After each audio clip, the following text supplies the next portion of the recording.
Hello my dear fourth sem C S students.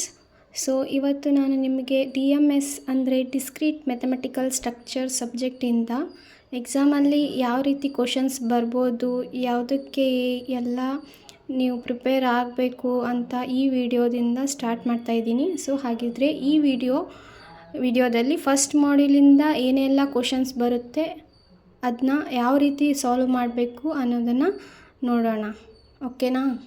So BCS 405A first ಮಾಡ್ಯೂಲಲ್ಲಿ fundamentals of logic is a first module. So ಅದರಲ್ಲಿ ನಾನು ನಿಮಗೆ ಏನೇನು ಬರುತ್ತೆ, ಏನೇನು ಬರ್ಬೋದು ಎಕ್ಸಾಮ್ಸಲ್ಲಿ ಅಂತ ಸ್ಕೆಚ್ ಔಟ್ ಹಾಕಿದ್ದೀನಿ.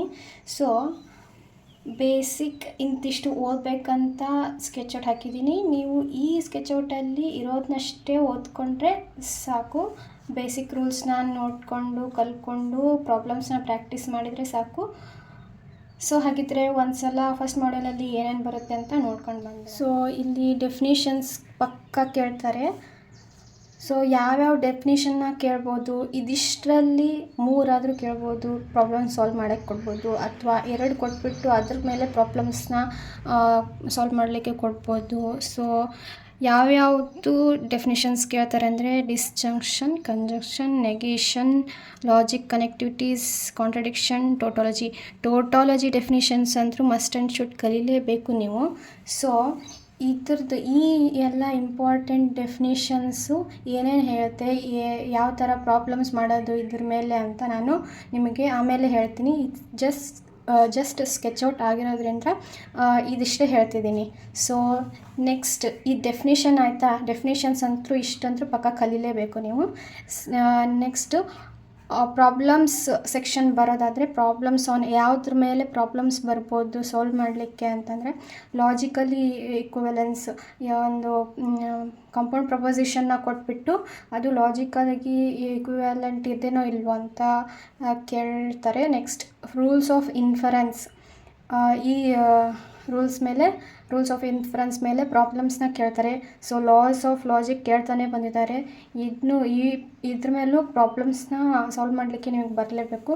ನೆಕ್ಸ್ಟ್ ಟೋಟಾಲಜಿ ನಾನು ಹೇಳ್ದಂಗೆ ಡೆಫಿನೇಷನ್ ಪ್ಲಸ್ ಸಾಲ್ವ್ ಮಾಡೋಕ್ಕೆ ಕೊಡ್ತಾರೆ. This compound proposition is tautology or not, yes or no ಅಂತ ಕೇಳ್ತಾರೆ. ನೆಕ್ಸ್ಟು ಇಂಡೈರೆಕ್ಟ್ ಕಾಂಟ್ರಡಿಕ್ಷನ್ ಪ್ರೂಫ್ ಮಾಡಬೇಕು ಸ್ಟೇಟ್ಮೆಂಟ್ಸ್ಗಳ ಮೇಲೆ.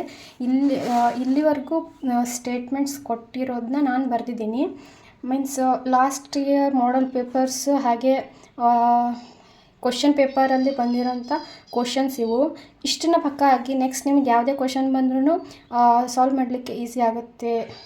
ಸೊ ನೆಕ್ಸ್ಟ್ ಇವಾಗ ಈ ಸ್ಕೆಚ್ ಔಟ್ ಆಯ್ತಲ್ಲ, ಈ ಸ್ಕೆಚ್ ಔಟಿಂದ ಹೇಗೆ ಇವನ್ನ ನೋಡೋದು, ಹೇಗೆ ಸಾಲ್ವ್ ಮಾಡೋದು ಅಂತ ನೋಡೋಣ ಬನ್ನಿ. ಸೊ ಫಸ್ಟ್ ಇಲ್ಲಿ ಲಾಜಿಕಲ್ ಕನೆಕ್ಟಿವಿಟೀಸ್ ಡೆಫಿನಿಷನ್ಸ್ನ ನೋಡೋಣ. Logical connectivities. ಸೊ ಈ ಡೆಫಿನಿಷನ್ನ ಬರಿತೀನಿ. ಸೊ ಇಲ್ಲಿ ಲಾಜಿಕಲ್ ಕನೆಕ್ಟಿವಿಟೀಸ್ ಡೆಫಿನಿಷನ್ ಬಂದುಬಿಟ್ಟು new prepositions are constructed by combining 2 or more propositions by using phrases ಅಂತ ಕೊಟ್ಟಿದ್ದಾರೆ. ಆ ಫ್ರೇಸಸ್ ಯಾವ್ಯಾವ ಅಂದರೆ not, or, and, if, then, if and only if. So these are the phrases which are used to solve new propositions. So those are called logical connectivities. So ಹಾಗಿದ್ರೆ ಈ ಫ್ರೇಸಸ್ಸು ಯಾವ ಪ್ರಪೋಸಿಷನ್ಗೆ symbol ಆಗಿದೆ ಅನ್ನೋದನ್ನು ನಾನು ಆ ಡೆಫಿನಿಷನ್ನ ಹೇಳುವಾಗ ಹೇಳ್ತೀನಿ. ಸೊ ಒಂದೊಂದಾಗಿನೇ ಡೆಫಿನಿಷನ್ ಹೇಳ್ತಾ ಹೋಗ್ತೀನಿ, ಯಾವುದಕ್ಕೆ ಯಾವ ಸಿಂಬಲ್ ಯೂಸ್ ಆಗುತ್ತೆ ಅಂತ. ಸೊ ಅದನ್ನಷ್ಟು ನೆನಪಿಟ್ಕೊಂಡ್ರೆ ಸಾಕು, ನೀವು ಸ್ಟೇಟ್ಮೆಂಟ್ನ ನೀವೇ ಕನ್ಸ್ಟ್ರಕ್ಟ್ ಮಾಡ್ಬೋದು. ಸೊ ಇಲ್ಲಿ ಫಸ್ಟ್ ನೆಗೇಷನ್ದು ಡೆಫಿನಿಷನ್ ನೋಡೋದಾದರೆ ಸಿ ಪಿ ಅಂದರೆ compound proposition obtained by using or adding a word ನಾಟ್ನ ಯೂಸ್ ಮಾಡಿಕೊಂಡು ಕಂಪೌಂಡ್ ಪ್ರಪೋಸಿಷನ್ನ ರೆಪ್ರೆಸೆಂಟ್ ಮಾಡೋದಕ್ಕೆ ನೆಗೇಷನ್ ಅಂತ ಕರಿತೀವಿ. ಅದು ಅಪ್ರೋಪ್ರಿಯೇಟ್ ಪ್ಲೇಸಲ್ಲಿ. ಇಟ್ ಈಸ್ ರೈನಿಂಗ್ ಅಂದ ತಕ್ಷಣ, ಎಕ್ಸಾಂಪಲ್ ಇಟ್ ಈಸ್ ರೈನಿಂಗ್ ಅಂದ ತಕ್ಷಣ ನಿಮಗೆ ತಟ್ಟಂತ ತಲೆಯಲ್ಲಿ ಬರೋದು ನೆಗೇಷನ್ ಮಾಡಬೇಕಾದ್ರೆ it is not raining, not ಆದಮೇಲೆ ರೈನಿಂಗ್, ಆ ಥರ ಅಪ್ರೋಪ್ರಿಯೇಟ್ ಪ್ಲೇಸಲ್ಲಿ ನಾವು ನಾಟ್ನ ಪ್ಲೇಸ್ ಮಾಡಬೇಕಾಗುತ್ತೆ. ಓಕೆನಾ? ನೆಕ್ಸ್ಟ್ ಇದನ್ನು ಯಾವ ಸಿಂಬಾಲಿಂದ ರಿಪ್ರೆಸೆಂಟ್ ಮಾಡ್ತಾರೆ ನೆಗೇಷನ್ನ? ನೆಗೇಷನ್ ಈಸ್ ಯಾ. ಈಗ ಫಾರ್ ಎಕ್ಸಾಂಪಲ್ ಪಿ ಇದೆ ಅಂದರೆ ಅದನ್ನು ನೆಗೆಷನ್ ಆಫ್ ಪಿ ಅಂತ, ನೆಕ್ಸ್ಟ್ ಕ್ಯೂ ಇದೆ ಅಂದರೆ ನೆಗೆಷನ್ ಆಫ್ ಕ್ಯೂ, ಆ ಥರ ರೆಪ್ರೆಸೆಂಟ್ ಮಾಡಬೇಕು. Next definition. ಇಲ್ಲಿ ನೀವು ಮೇಯ್ನಾಗಿ ನೆನಪಿಟ್ಕೋಬೇಕಾಗಿರೋದು ಸಿಂಬಲ್ಸನ್ನು ನೆನಪಿದ್ರೆ ನೀವು ಸ್ಟೇಟ್ಮೆಂಟ್ನ ರೆಪ್ರೆಸೆಂಟ್ ಮಾಡೋದಕ್ಕೆ ಈಸಿ ಆಗುತ್ತೆ. ಸೊ ನೆಕ್ಸ್ಟ್ ಡೆಫಿನೇಷನ್ ಬಂದುಬಿಟ್ಟು conjunction is represented as like this and it is read as and. ಓಕೆನಾ. ಆ್ಯಂಡ್ ಗೇಟ್ನ ನೋಡಿದ್ದೀವಲ್ಲ ಲಾಜಿಕ್ ಕಿಟ್ಸಲ್ಲಿ. ಸೊ ಇಲ್ಲಿ ಬೇಸಿಕ್ ಥಿಂಗ್ ಯೂಸ್ ಆಗೋದಂದರೆ ನಮಗೆ ಟ್ರುತ್ ಟೇಬಲ್ ಯೂಸ್ ಆಗುತ್ತೆ. ಟ್ರುತ್ ಟೇಬಲ್ ಯಾವ ರೀತಿ ಬರಿತೀವಿ ಅಂತ ನಿಮಗೆ ಗೊತ್ತೇ ಇದೆ. P Q, next P and Q ಏನು ಬರುತ್ತೆ ಅಂತ 0 0 1 1 0 1 0. ಸೊ ಓಕೆನಾ. ಇದ್ರದ್ದು ಏನು ಆನ್ಸರ್ ಬರುತ್ತೆ ಪಿ ಆ್ಯಂಡ್ ಕ್ಯೂಗೆ ಅಂತ ಬರಿಬೇಕು. ಸೊ ಇದರ ಡೆಫಿನೇಷನ್ ನೋಡೋದಾದರೆ conjunction is a compound proposition obtained by combining two propositions using word and ತಾನೆ, ಕರೆಕ್ಟಾ. Next it is represented as symbol ಇಲ್ಲಿದೆ. ನೆಕ್ಸ್ಟ್ ಇದರದ್ದು ಆನ್ಸರ್ ಏನು ಅಂತ ನೋಡೋದಾದರೆ ಪಿ 0 ಇದ್ದಾಗ ಹಾಗೆ ಕ್ಯೂ 1 ಇದ್ದಾಗ ಆನ್ಸರ್ 0 ಬರುತ್ತೆ. ನೆಕ್ಸ್ಟ್ 0 ಬೋತ್ 0 ಇದ್ದಾಗ ವ್ಯಾಲ್ಯೂ 0 ಆಗುತ್ತೆ. ನೆಕ್ಸ್ಟ್ 1 1 ಇದ್ದಾಗ 1 ಆಗುತ್ತೆ. ನೆಕ್ಸ್ಟ್ ಕ್ಯೂ 0 ಇದ್ದಾಗ 0 ಆಗುತ್ತೆ. ಸೊ ಇದನ್ನು ನೋಡಿದಾಗ ನಾವು ಈ ಪಿ ಆ್ಯಂಡ್ ಕ್ಯೂ ನೋಡಿದಾಗ ಏನು ಅನ್ಬೋದು, ನಾವು ಏನು ಸ್ಟೇಟ್ಮೆಂಟ್ ಕೊಡ್ಬೋದು ಇದಕ್ಕೆ ಅಂತಂದರೆ ಆ್ಯಂಡ್ ಕಂಜಂಕ್ಷನ್ ಡೆಫಿನೇಷನ್ಗೆ. ಸೊ ರೂಲ್ನ ನೆನಪಿಟ್ಕೊಳ್ಳಿ, ಇದನ್ನ ತುಂಬ ಈಸಿ ಆಗುತ್ತೆ. P and Q is true ಅಂದರೆ is equals to 1 if both P and Q are true ಅಂದರೆ 1. ಅಂದರೆ ಪಿ ಆ್ಯಂಡ್ ಕ್ಯೂ ಬೋತ್ 1 ಇದ್ದಾಗ ಅದು ಪಿ ಆ್ಯಂಡ್ ಕ್ಯೂ ಬರೆಯುವಾಗೂ 1 ಇರುತ್ತೆ. ಆನ್ಸರ್ ಕೂಡ ಸೊಲ್ಯೂಷನ್ ಕೂಡ 1 ಇರುತ್ತೆ. ಆ್ಯಂಡ್ ಈಸ್ ಫಾಲ್ಸ್ ಅಂದರೆ ಯಾವುದಾದ್ರೂ ಒಂದು ಪಿ ಅಥವಾ ಕ್ಯೂ ಇವೆರಡರಲ್ಲಿ ಯಾವುದಾದ್ರೂ ಒಂದು 0 ಆಗಿತ್ತಂದರೆ ಆನ್ಸರ್ ಕೂಡ 0 ಆಗಿರುತ್ತೆ. ಓಕೆನಾ. ಸೊ ಒಂದೇ ಒಂದು ಕಂಡೀಷನ್ ಅಂದರೆ ಒಂದೇ ಒಂದು ರೂಲ್ ಅಪ್ಲೈ ಆಗೋದು. ಇಲ್ಲಿ ಬೋತ್ ಆರ್ 1 ಇದ್ದಾಗ 1 ಇರುತ್ತೆ ಅಷ್ಟೇ. ಸೊ ನಾನು ನಿಮಗೆ ಇಲ್ಲಿ ನೆಕ್ಸ್ಟ್ ಡೆಫಿನಿಷನ್ಸ್ ಅಷ್ಟೇ ಹೇಳ್ತಾ ಹೋಗ್ತೀನಿ. ನೀವು ಅದರ ಡೆಫಿನಿಷನ್ಸ್ದು ಸಿಂಬಲ್ ಅಷ್ಟೇ ಹೇಳ್ತಾ ಹೋಗ್ತೀನಿ. ಅದೆಲ್ಲ ನಿಮಗೆ ಗೊತ್ತೇ ಇರುತ್ತೆ ಅನಿಸುತ್ತೆ, ಏನೇನು ಡೆಫಿನಿಷನ್ ಬರಿಬೋದು ನಾವು ಅಂತ. ಸೊ ನಾನು ಇವಾಗ ಸಿಂಬಲ್ಸ್ ಅಷ್ಟೇ ಡಿಸ್ಕಸ್ ಮಾಡ್ತಾ ಹೋಗ್ತೀನಿ. ಯಾವುದಕ್ಕೆ ಯಾವ್ಯಾವ ವರ್ಡ್ಗೆ ಯಾವ್ಯಾವುದು ಸಿಂಬಲ್ಸ್ ಯೂಸ್ ಮಾಡ್ತಾರೆ ಅನ್ನೋದನ್ನು ನಿಮ್ಮ ತಲೆಯಲ್ಲಿ ಇಟ್ಕೊಳ್ಳಿ. ಅಂದರೆ ನಿಮಗೆ ಹೆಲ್ಪ್ ಆಗುತ್ತೆ ತುಂಬ. ಲಾಸ್ಟಿಗೆ ಎಕ್ಸಾಮಿಗೆ ಇನ್ನೇನು ಬರೆಯೋಕ್ಕೆ ಹೋಗ್ತಿದ್ದೀರಾ ಅಂದಾಗ ಅದನ್ನ ನೋಡ್ಕೊಂಡ್ಬಿಡಿ ನೀವು. ಮತ್ತೆ ಅಲ್ಲಿ ಎಕ್ಸಾಮ್ ಹಾಲಲ್ಲಿ ಕನ್ಫ್ಯೂಸ್ ಆಗೋದು ಬೇಡ. ಸೊ ಥರ್ಡ್ ಒನ್ ಬಂದುಬಿಟ್ಟು ಡಿಸ್ಜಂಕ್ಷನ್ನ ನಾವು ಆರ್ ಅಂತ ರಿಪ್ರೆಸೆಂಟ್ ಮಾಡ್ತೀವಿ. ಸೊ ಇದನ್ನು ನೋಡ್ಕೊಂಡು ಹೋಗಿ ಸಾಕು. ಹಾಗೆ ನಿಮಗೆ ಆರಲ್ಲಿ P Q and P R Q, ಆರ್ನ ಈ ರೀತಿ, ಆ್ಯಂಡ್ನ ಮೇಲೆ ಕ್ಯಾಪ್ ಮಾಡಿದರೆ ವೆಕ್ಟರ್ ಕ್ಯಾಪ್ ಆ ಥರ ಬರೆದ್ರೆ ಇದನ್ನ ಅದರ ಉಲ್ಟಾ ಬರಿಬೇಕು. ನೆಕ್ಸ್ಟ್ ಇಲ್ಲಿ ಏನಾಗುತ್ತೆ, ಪಿ 1 ಇದ್ದಾಗ 0 ಇದ್ದಾಗ 0 ಇದ್ದಾಗ ಸೊ 1 0 1 0. ಸೊ ಇಲ್ಲಿ ಸೊಲ್ಯೂಷನ್ ಬಂದ್ಬಿಟ್ಟು 1 1 1 0. ಓಕೆನಾ. ನಾವು ರೂಲ್ ಏನಂತ ಹೇಳ್ಬೋದು, P and Q false, P R Q is false when both P and Q ಅಂದರೆ ಅಲ್ಲಿ ಪಿ ಆ್ಯಂಡ್ ಕ್ಯೂ ಎರಡೂ ಒಂದಿದ್ದಾಗ 1 ಸೊಲ್ಯೂಷನ್ ಅಂದರೆ ಸೊಲ್ಯೂಷನ್ ಈಕ್ವಲ್ಸ್ ಟು 1 ಅಂತ ಬರ್ತಿತ್ತು. ಇಲ್ಲಿ ಏನಾಗುತ್ತೆ ಅಂದರೆ 2 0 ಇದ್ದಾಗ ಮಾತ್ರ 0 ಬರುತ್ತೆ. ಓಕೆನಾ. ಸೊ ಅದಿಷ್ಟು ನೆನಪಿಟ್ಕೊಳ್ಳಿ ಸಾಕು. ಫಾಲ್ಸ್. ಇನ್ನು ಉಳಿದಿದ್ದಾಗೆಲ್ಲ ಟ್ರೂ ಆಗುತ್ತೆ. ನೆಕ್ಸ್ಟ್ ಡೆಫಿನಿಷನ್ ನೋಡೋದಾದರೆ, ಸೊ ಇಲ್ಲಿ ಇಂಪಾರ್ಟೆಂಟ್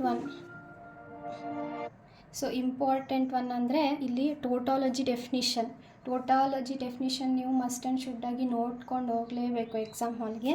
ನೆಕ್ಸ್ಟ್ ಡೆಫಿನಿಷನ್ ಬಂದುಬಿಟ್ಟು a compound proposition which is true for all possible truth values of its components is called its tautology. ಅಂದರೆ ಇಲ್ಲಿ ಪಾಸಿಬಲ್ ಟ್ರುತ್ ವ್ಯಾಲ್ಯೂಸ್ ಏನಾಗಿರಬೇಕು, 1 1 1 1 1 1 ಇದೇ ಬಂದಿರಬೇಕು. Answer should be 1. ಆವಾಗ ಏನಾಗುತ್ತೆ, that's called a tautology. If in case ಯಾವುದಾದ್ರು ಒಂದು solution 0 ಇತ್ತಂದರೆ that can't be a tautology, ಆ ಥರ. ಸೊ ಇಲ್ಲಿ ಹೇಳೇ ಬಿಟ್ಟಿದ್ದಾರಲ್ಲ, true for all possible truth values. Next ಕಾಂಟ್ರಾಡಿಕ್ಷನ್ಗೆ ಬಂದರೆ,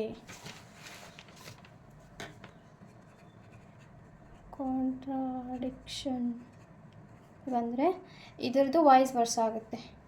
ಅಂದರೆ ಇವಾಗ false for all possible truth values, false for all possible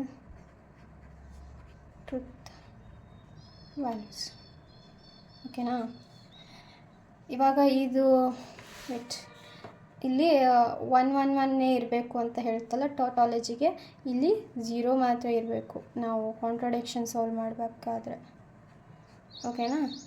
if in case ಯಾವುದಾದ್ರೂ ಒಂದು 1 ಇತ್ತಂದರೆ ನಿಮಗೆ ಅದು it's not a contradiction. So ಹಾಗಿದ್ರೆ ಇವಾಗ ನಿಮಗೆ ಡೆಫಿನಿಷನ್ ಬಗ್ಗೆ ಗ್ಲಾನ್ಸ್ ಆಯಿತು. ಇವಾಗ ಪ್ರಾಬ್ಲಮ್ ಸೆಕ್ಷನ್ಗೆ ಬರೋಣ. ನಾನು ಇಲ್ಲಿ ನಿಮಗೆ ಇವತ್ತು ಮಾಡೆಲ್ ಕ್ವಶನ್ ಪೇಪರಲ್ಲಿ ಇರುವಂಥ ಕ್ವಶನ್ಸ್ನೇ ಸಾಲ್ವ್ ಮಾಡ್ತಾ ಇದ್ದೀನಿ. ಸೊ ಫಸ್ಟು ಲಾಜಿಕಲಿ ಇಕ್ವಿವ್ಯಾಲೆನ್ಸ್ ಪ್ರಾಬ್ಲಮ್ನ ಹೇಗೆ ಸಾಲ್ವ್ ಮಾಡೋದು ನೋಡೋಣ. ಓಕೆನಾ? ಮಾಡೆಲ್ ಕ್ವಶನ್ ಪೇಪರಲ್ಲಿ ಯಾವ ಕ್ವಶನ್ ಬಂದಿದೆ. ಸೊ ಹಾಗಿದ್ದರೆ ಮಾಡೆಲ್ ಕ್ವಶನ್ ಪೇಪರಲ್ಲಿರೋ ಕ್ವಶನ್ನ ನೋಡೋದಾದರೆ ಹೀಗಿದೆ ನೋಡಿ. Show that P or Q tends to R, then that implies with negation R tends to negation of P or Q. ಇಲ್ಲಿ ಬೇಸಿಕ್ ನಮಗೆ ಬೇಕಾಗಿರೋದು ಏನಂದರೆ, ಫಸ್ಟು ಟ್ರುತ್ ಟೇಬಲ್ನ ಬರ್ಕೋಬೇಕು. ಓಕೆನಾ? ಆ ಟ್ರುತ್ ಟೇಬಲಲ್ಲಿ ಯಾವ್ಯಾವುದು ಪ್ರಪೋಸಿಷನ್ಸ್ ಇರಬೇಕು, ಫಸ್ಟಿಗೆ ಪಿದು, ನೆಕ್ಸ್ಟ್ ಕ್ಯೂದು, ನೆಕ್ಸ್ಟ್ ಕ್ಯೂದು ಹಾಕ್ಕೋಬೇಕು, ನೆಕ್ಸ್ಟ್ ಆರ್ದು ಬೇಕು, ನೆಕ್ಸ್ಟ್ 5 ಪಿ ಆರ್ ಕ್ಯೂದು ಬೇಕು, ನೆಕ್ಸ್ಟ್ 6 ನೆಗೇಷನ್ ಆಫ್ ಆರ್ದು ಬೇಕು, next 7 is negation of P r ಕ್ಯೂದು ಬೇಕು. ಓಕೆನಾ? ಇಷ್ಟು ಬೇಕು. ನೆಕ್ಸ್ಟ್ ಪರ್ಟಿಕ್ಯುಲರಾಗಿ ಯಾವ್ದ್ಯಾವುದು ಬೇಕು ಲಾಜಿಕಲ್ ಇಕ್ವಿವ್ಯಾಲೆನ್ಸ್ನ ನೋಡೋದಕ್ಕೆ ಅಂತಂದರೆ, first p R q tends to r, next ಇನ್ನೊಂದು negation of r tends to negation of P R q. ಇಷ್ಟರದ್ದು ಬೇಕು. ಇಷ್ಟಕ್ಕೆ ನಾವಿವಾಗ ಟ್ರುತ್ ಟೇಬಲ್ನ ಹಾಕೋಣ. ಲಾಜಿಕಲ್ ಇಕ್ವಿವ್ಯಾಲೆನ್ಸ್ ಆಯಿತೋ ಇಲ್ವೋ ಅಂತ ನೋಡಬೇಕು. ಓಕೆನಾ?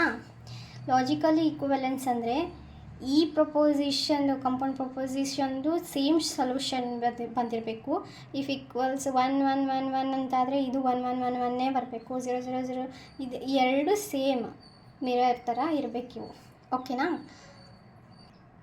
ಸೊ 1 ಸೆಕೆಂಡ್, ನಿಮಗೆ ಇಲ್ಲಿ ಪಿ ಮತ್ತು ಕ್ಯೂ 2 ಇನ್ಪುಟ್ಸ್ ಇದ್ದರೆ ನಮಗೆ 4 ವ್ಯಾಲ್ಯೂಸ್ ಬರುತ್ತೆ.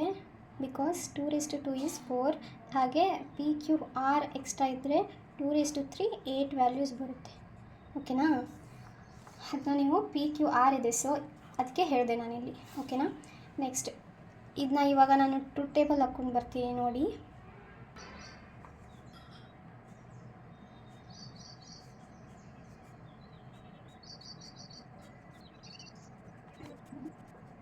ಸೊ ನಾವು ಇಷ್ಟು 6 ಪ್ರಪೋಸಿಷನ್ದು ಟ್ರುತ್ ಟೇಬಲ್ ಹಾಕಿದ್ವಿ. ನೆಕ್ಸ್ಟ್ ನಾವು ಮೇನ್ ಸೆಕ್ಷನ್ನಲ್ಲಿ ಅಂದರೆ ಮೇನ್ ಸೊಲ್ಯೂಷನ್ಗೆ ಈ ಪ್ರಪೋಸಿಷನ್ಗೆ ಟ್ರುತ್ ಟೇಬಲ್ ಹಾಕಬೇಕು. ಸೊ ನೋಡೋಣ ಏನು ಬರುತ್ತೆ ಅಂತ. ಇಲ್ಲಿ ಇಂಪ್ಲೈಸ್ ಆರ್ ಇದ್ದಾಗ ಏನು ಯೂಸ್ ಮಾಡಬೇಕು ಅಂತ ನೋಡೋಣ. Implies R.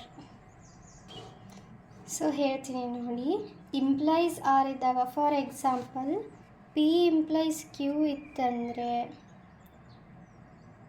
ಆವಾಗ ಪಿ ಕ್ಯೂ ಇವಾಗ 0 1 1 0 1 1 0 0 ಅಲ್ಲ.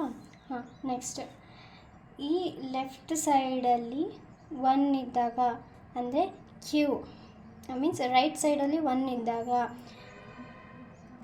ಸೆಕೆಂಡ್ ಪ್ರಪೋಸಿಷನ್ ಅಂದರೆ ಪಿ 0 ಇದ್ದು 1 ಇರಬೇಕು ಅಥವಾ 1 ಇದ್ದು 1 ಇರಬೇಕು, ಆವಾಗ ಮಾತ್ರ ಟ್ರೂ ಆಗುತ್ತೆ value. P implies Q value truth ಆಗುತ್ತೆ. ನೆಕ್ಸ್ಟ್ ಇಲ್ಲೇನಾದರೂ ಇದು ಕೂಡ ಇದು 0 ಆಗುತ್ತೆ. 1 1 ಇದ್ದಾಗ 1 ಅಂದರೆ ಕ್ಯೂದು ವ್ಯಾಲ್ಯೂ 1 ಇದ್ದಾಗ 1 ಆಗುತ್ತೆ. ಯಾವ್ದು ಪಿಯಲ್ಲಿ ಯಾವ ವ್ಯಾಲ್ಯೂ ಆದರೂ ಇರ್ಬೋದು, ಬಟ್ ಕ್ಯೂ ವ್ಯಾಲ್ಯೂವಲ್ಲಿ 1 ಇದ್ದಾಗ ಮಾತ್ರ ಪಿ ಇಂಪ್ಲೈಸ್ ಕ್ಯೂ 1 ಆಗುತ್ತೆ. ಇಫ್ ಇನ್ ಕೇಸ್ 0 ಏನಾದರೂ ಇದ್ದರೆ 0 ಆಗುತ್ತೆ.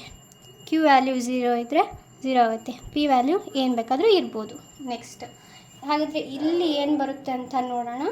ಇಲ್ಲಿ ನಮಗಿರೋದು p R q implies r ಅಂತ. ಪಿ ಆರ್ ಕ್ಯೂ ಹೀಗಿದೆ 0 0 ಆಲ್ ಟು ಬಿ 1.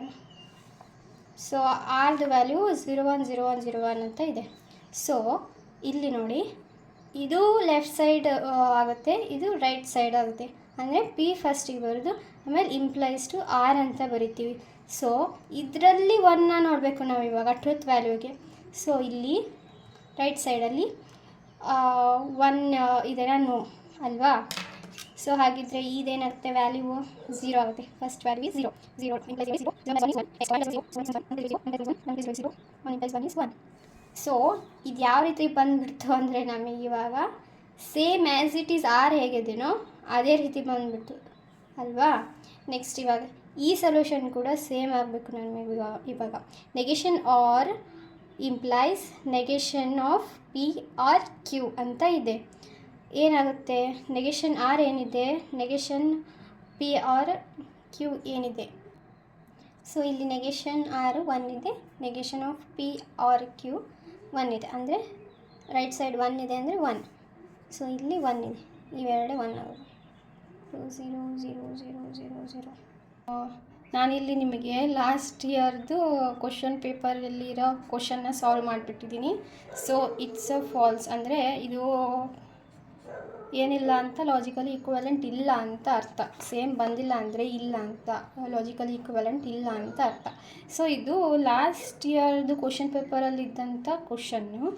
ನೆಕ್ಸ್ಟ್ ನಾವಿಲ್ಲಿ ಮಾಡೆಲ್ ಕ್ವಶನ್ ಪೇಪರಲ್ಲಿ ಇದ್ದಂಥ ಕ್ವಶನ್ನ ಒಂದು ಸಾಲ್ವ್ ಮಾಡ್ತೀನಿ ನೋಡಿ. ಅದನ್ನ ಸಾಲ್ವ್ ಮಾಡಿಬಿಟ್ಟು ನಿಮಗೆ ಹೇಗಿದೆ ಅಂತ ತೋರಿಸ್ತೀನಿ, ವೇಟ್ ಮಾಡಿ. ಸೊ ಮಾಡೆಲ್ ಕ್ವಶನ್ ಪೇಪರಲ್ಲಿರೋ ಕ್ವಶನ್ಗೆ ಸೊಲ್ಯೂಷನ್ ಇಲ್ಲಿದೆ ನೋಡಿ. ಸೊ ಇದನ್ನೆಲ್ಲ ಫಸ್ಟಿಗೆ ಸಾಲ್ವ್ ಮಾಡ್ಕೊಂಡ್ಬಿಟ್ಟು ಸ್ಟೆಪ್ ಬೈ ಸ್ಟೆಪ್ಪು.